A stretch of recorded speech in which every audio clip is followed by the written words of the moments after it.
that game, I mean, the swings in that game, going from like a 15-point beat to then down 12, and then really clawing yourself your way back into the game in the fourth quarter. I mean, it's exciting to watch, but I'm sure living it is not. Just could you kind of talk about that? Yeah, I mean, I didn't think we came out of the lake very, very well, and we talked about things we had to get better at. Well, I think we gave 36 points in the paint in the first half. We didn't execute how we wanted to defensively. So that was disappointing there. We could score, but we knew it was going to go to another level, and their level went a little bit harder than us. They were playing more physical. We were taking too many quick shots, not the best shots always. I think we played into their hands. So I think once we settled down, we had early in the fourth, they called that timeout. I think we came out, executed. And the rest of the game, it was just much better. We have to be intentional with how we play. 52 points in the paint, that's way too much. Still a really good team. Really good team. Boston's playing so good. They're playing so well. But we're a great team too. I don't think we showed our best tonight, but it's early in the year. And I'm proud of how we hung in there and found a way to win. What did you say at that timeout early in the fourth? Like, what was your message? Get out of your heads. We got to stay together. Everyone's worried about shit out there. Yeah. Just like worry about playing team basketball. I think, it's just more like, okay, whatever happened before, let's get it out of our brains here. The only way we do it if we execute at a high level the way that we're capable of. And it's credit to these. We've been through some mud before, and it was a muddy game, but we know how to get out of it if we just commit to, being consistently great with how we should play. And we got it back. JJ made some obviously big plays there, and we found a way to win. We had good defense near the end. I wanted to ask you about Leo, Coach Nitty, lower body. Just got hit in the shin, couldn't, hit a nerve maybe, I think. So that's hard. She's big for us, Leo, with what she brings. We already had Niara out, so Jay had to go a few more minutes tonight, and they all had to go a few more minutes. I think both teams there, but that's how important this win is. It's his team. They want to win a championship, and so do we. So hopefully Leo will be okay. Sabrina, when it comes to you, this game, as Sandy said, very muddy at times, and there was a lot of anticipation, of course, for this matchup. How do you like how the team was able to respond, and what stood out to you on how you're able to get this win? Yeah, I mean, it's huge for us, especially to be able to get a game like this early in the year on the road, and a gritty win. I think it's impressive. And for us, it wasn't pretty. And I think being able to see how we're able to grind games out, continue to stay together, and win when it's ugly. And that's, when you get to the end of the year, that's kind of what it looks like. And the ability for us to be able to get that today, I think was huge for our group to see we can kind of come back from anything. And I also think it just shows us areas we need to continue to be better. Like in the third quarter, we should not be outscored 30-13. If we're not, then this game is a completely different game. And so I think it's great for us to be able to get challenged like that from a great team, to be able to continue to find ways to improve. And JJ, similar question. I mean, a lot of times we were talking about the New York Liberty, about how you create matchup challenges. And it seemed like at times Indiana was successful in having you in particular out defending the perimeter. How do you see that playing out moving forward? I think for the most part, we do a really good job of switching on to guards as post players. I think we have to do just like a better job of building a wall behind the ball. And I think they kind of exploited that tonight. And so we'll get better moving forward. But ultimately, a win is a win. Coach, in the third quarter, you guys shot a lot of threes, and they went on their run. I think they ended a 9-up run to start the end of the third quarter. And then the fourth, it felt like you guys really switched to what was working in the first half. Was there something specifically that you told the players, like, hey, we can shoot threes, but we're not hitting them. We need to go inside the paint where we have a lot of advantage? Yeah, look, and I just didn't. Yeah, I did say that. I just thought we'll take and become 1-on-1. It's not how that's not our success. It's not, was it a good shot? I'm fine if it's a great shot, but they weren't good shots. They were contested shots. We didn't get the extra pass, the movement. We were very stagnant. So it was just hey, get back to what we want to do. Okay, yeah, we got some threes out of it with our movement. JJ in pick and roll actions, I didn't think we got enough because they were late switching too, and then finding some really high percentage baskets down low. But I thought our defense created our offense with our movement, and we executed better. I love threes as much as the other team, but I don't like threes if it's just one pass and we're missing and we've got to feel the game. We went away from our identity, but we came back to it, and that's because these players are great and they understand how we should be playing. Sabrina, we've talked about like Natasha Pod being such a integral part to this team in the way that she's just seamlessly Paige's transition. I mean, that steal at the end of the game or swab, whatever you want to call it, that's huge for you guys, obviously.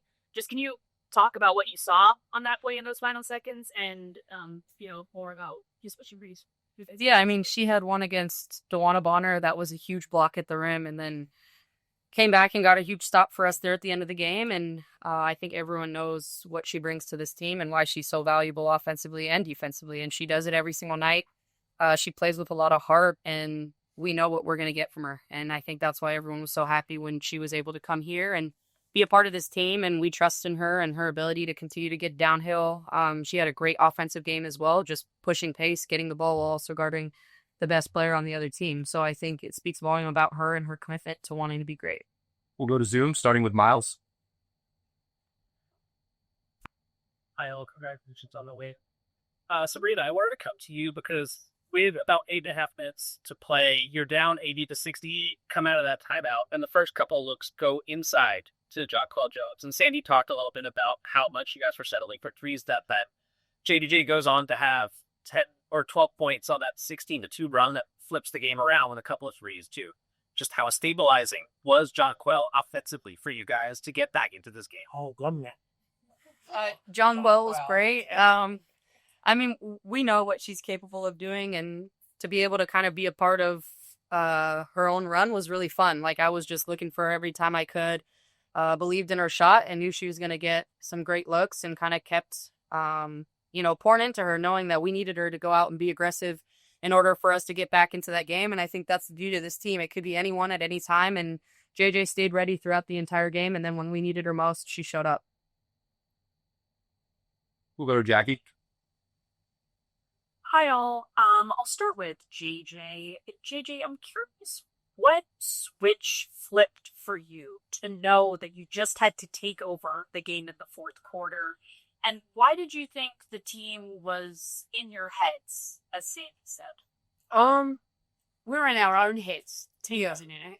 No, yeah, I think that's what you meant. But no, I think I started off the game pretty aggressively. And I think just through the flow of the game, like, we have different looks, we have different shots and things that go on. But I think it's part of my role in this team is just to be ready when my number is called and to stay locked into the game. And I think it's an area of growth for me from last year. I think sometimes I did get kind of out of the game, and I kind of felt myself slipping into that a little bit during halftime. And I kind of talked myself out of it and just understanding that, like, there's no room for that. And so, it's just going out there playing, trusting my teammates and trusting that, we're going to make the right plays for each other because that's what makes us successful as a team, and just playing the game.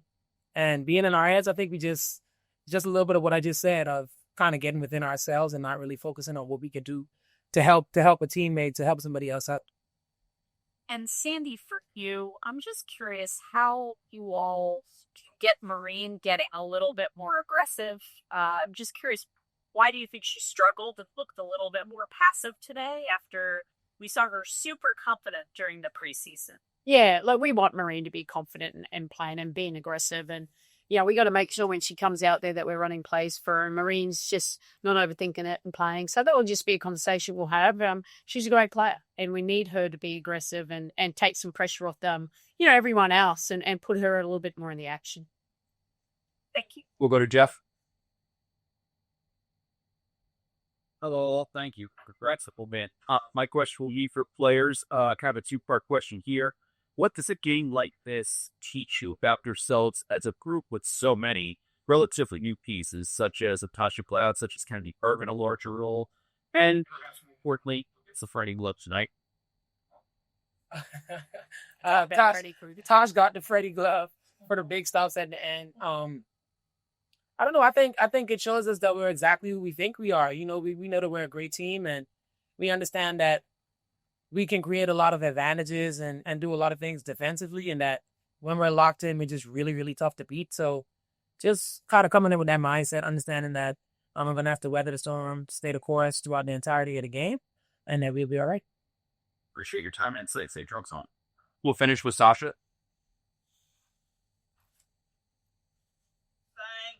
Dr. JJ. Yeah. Look, you in action. I was listening to your post-game interview. Just talk to me about more about that staying the course line that he mentioned. It is really felt like a playoff game, and it's only a third game back into this new season. So talk to me a little bit more about staying the course and a win being a win, but it felt so much like a playoff atmosphere. Yeah, we just knew that coming into this game, it was going to be a really tough game for us, and that they were going to try to do a lot of things to, just obviously win, and so that the crowd was going to be loud, that they were going to have a lot of energy, and a lot of teams they get up to play us, and they're excited, and they mark that game off on their calendars, and so we got to be ready for that. But I think we did a really good job of regrouping. I think at times when we felt the separation, leadership on the team really spoke up and talked about just trusting each other, doing all the little things to make sure that we can feel that our teammates are behind us, whether that's calling out screens, whether that's being and helping you're supposed to be there, of just really just doing your job so that that trust is earned and it's not just an expectation. Thanks, everyone. See ya.